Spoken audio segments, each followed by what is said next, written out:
Unseen small creatures lurking in both broad daylight and the darkest of nights. Century-old tales of misdeeds and some acts of generosity and kindness. Today, we will be exploring the origins as well as some known cultural beliefs of one of Filipinos' folklore beings, the Duende.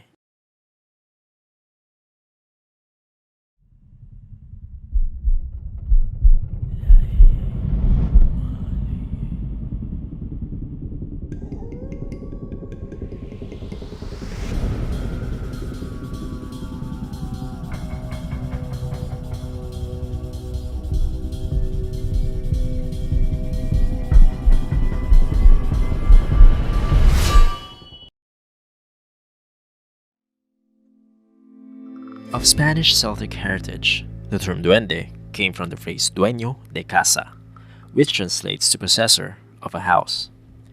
They are originally conceptualized as a mischievous spirit inhabiting a house, described as small human-like beings with long beard, wearing a pointy hat on top of their pointy ears.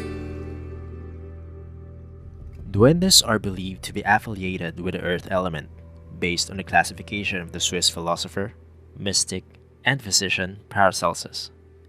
In his 16th century work, a book on nymphs, sylphs, pygmies, salamanders, and all the other spirits, he mentioned that the four elements fire, water, air, and earth are manifested through nature-bound spirits that exist on a parallel plane within us.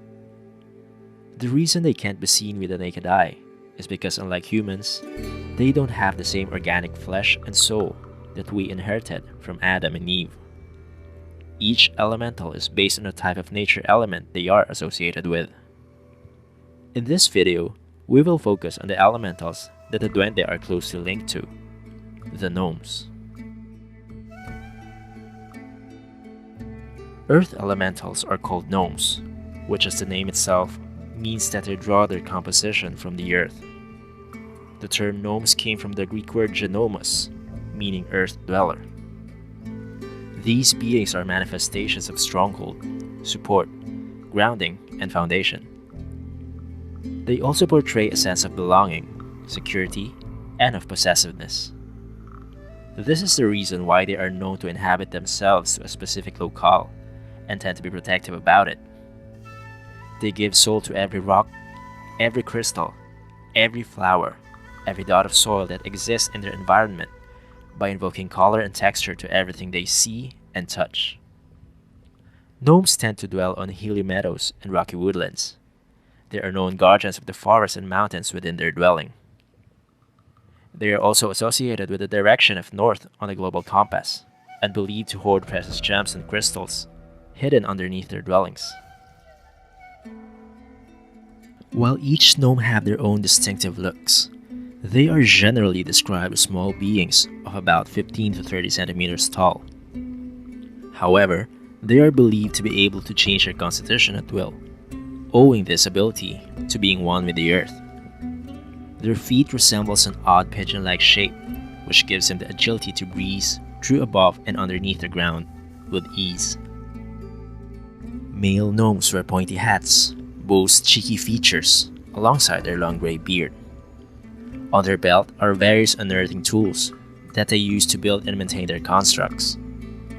Female gnomes, or gnomes as they are called, wears blouses and skirts, complementing knee-high socks and shoes.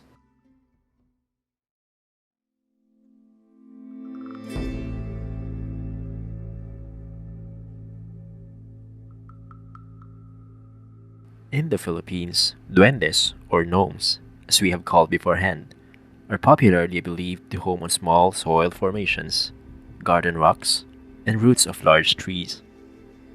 Some people associate them with the Nuno sa Punso entity, while some identify them as a separate being. The Nuno sa Punso, meaning old man of the mound, is described as a small old man with long grayish beard and a gloomy reserve, while duendes are mischievous small beings that are both colorful and playful in nature. In both cases, however, people are advised to take precaution when passing by their dwelling. This is why Filipinos have the belief of saying, tabi-tabi po, nakikiraan lang po, roughly translating to, pardon or excuse me, just passing by, to give their respects to these unseen dwellers. If someone forgets to utter the words or unintentionally messes up their home, expect retaliation from them. It is believed that the punishment they hand out is given to the very same part of the body used to wreck their home. For example, if a human pees on their home and decides not to say tabi-tabi po, he or she will often experience abnormal enlargement of their urinary organ the following morning. If a person inadvertently stomps or kicks their home, they will experience unusual foot swelling for days. These cursed pains are known not to go away immediately, and no amount of professional medicine can heal them. In these situations, people look for albularyo's or herbal doctors to help them deal with duende curses. Albularyo's try to subdue this by either offering food to earn their favor and undo the curse, or use black magic spells and rituals to purge them out of their dwelling permanently. Duendes have a knack for playing with children, attributed to their playfulness as they try to do playful tricks with their innocent minds. This playfulness, depending on the type or color, more of which will be discussed in a while, spells their demise or luck to the children. They invite them to their plays and lure them with colorful objects. Once they get them, children would be reported missing by their parents and would just pop up back to where they were originally a few hours later. Some reports of seeing their kids lying unconscious for no apparent reason, and when asked, they would tell beings of color wanting to play with them and giving them bright, colorful objects. Duendes are also believed to like women. If a duende sets his eye to a woman, this more often than not spells trouble for her life. She will be taken to their dwelling as a prisoner, while the organic human body suspended in unconsciousness. She will then be offered precious gold and other rare gems as offering of love.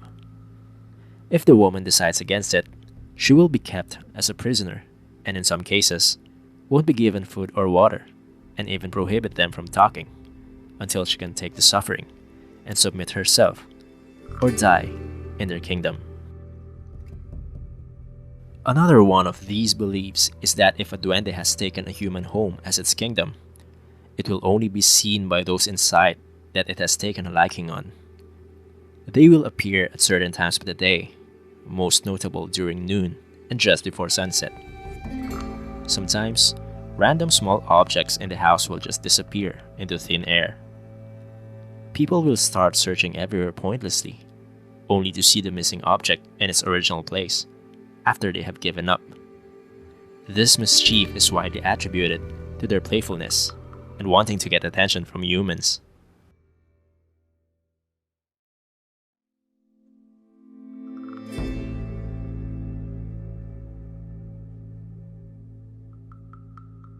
The Philippines is rich in localized tales of duende in far-flung provinces that has lived on as folklores.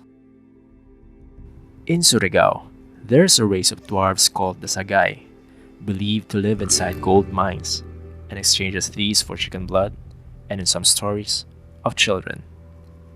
Features resemble a gray old man, highly likely similar to the features of a nuno, but with one eye and a big nose with only one nostril.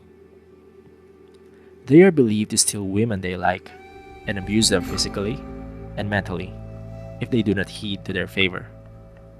They also steal children inside their home in the middle of their sleep, dismembering their face if it has done something against them.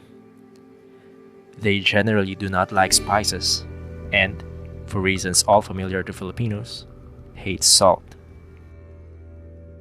In Davao, they are known as the Umayan, that provide farmers either a bountiful or disastrous harvest. To appease these beings, farmers hold rituals by offering fresh chicken blood and spraying them across the rice field. This ensures a bountiful harvest as they protect the crops from infestation and devastation. In return, They demand a portion of the bountiful harvest for their own keeping. They also hate salt and spices. In Pangasinan, duendes are known as ugao. It is their belief that these small beings are rarely seen because they move so fast that it is impossible for the human eye to capture their movements. They are also known to be culprits for missing sacks of rice, which is why they are found living in places where rice is abundant. They have a habit of following humans and teases them by hurling small objects on their back. In Ilocano folklore, they are known as kibaan. Locals describe them as beings with the height of a 2-year-old child, have slanted eyes, long nose, gleaming golden teeth, and hair long enough that it touches the earth. Their striking feature, however, is their toes pointing backward, meaning their heel is the one facing up front. They own a magic coat that can make someone invisible when worn. They also have a magic pot called kiraod, a container that can infinitely produce rice but cannot be transferred to other containers. Otherwise, it will disappear.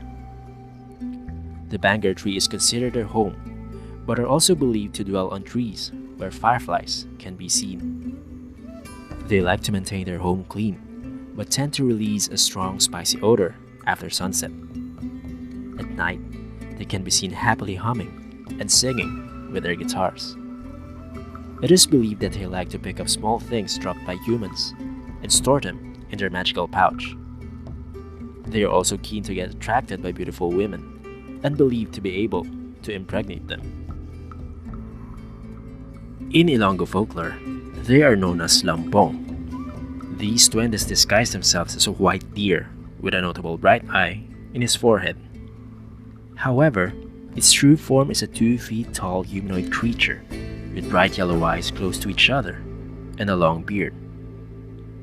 The forest is their home and acknowledges protector of its inhabitants, both plants and animals alike.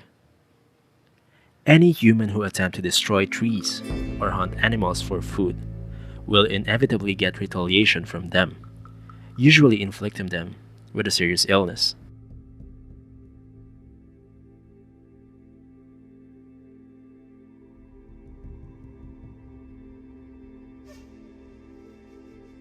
Whatever happens to people interacting or getting caught up with a duende is usually driven by one thing: their color.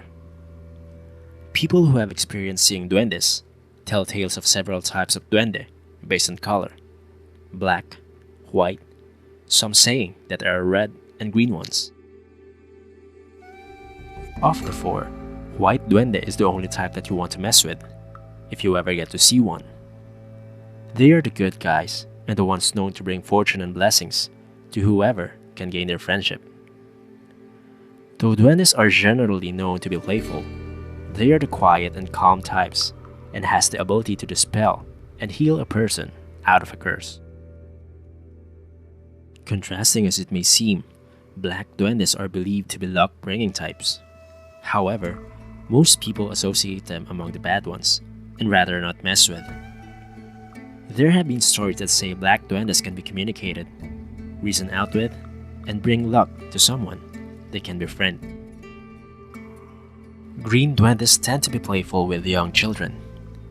They are the energetic, jolly, and eager group of the pack and is constantly looking for opportunities to play humans into their mischief. Word of warning: though they are known to bring luck in gambling, they are highly mischievous and will work at your expense on every chance they can.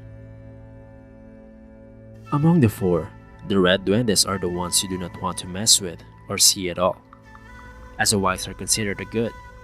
The red are considered the bad ones of the pack: deceitful, conniving, opportunist, dangerous. Never consider having a deal with them of any kind. They are known to break promises and bring demise to whoever encounters them. There are also cases of people seeing a brown duende, but very little is known of them. What the few people tell of them that they are pretty much the same as of the black and green.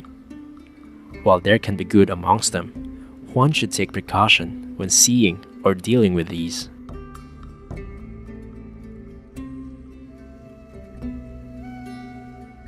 Countless tales of duende encounters have been told. Some foretell tales of blessings, to others, tales of misfortune. Whether they are a product of the creative imagination or beings that well exist beyond our reach is something only one's belief can surmise. Only one thing is important. These timeless stories have told us that we indeed have a rich culture, nourished for as long as we Filipinos can tell.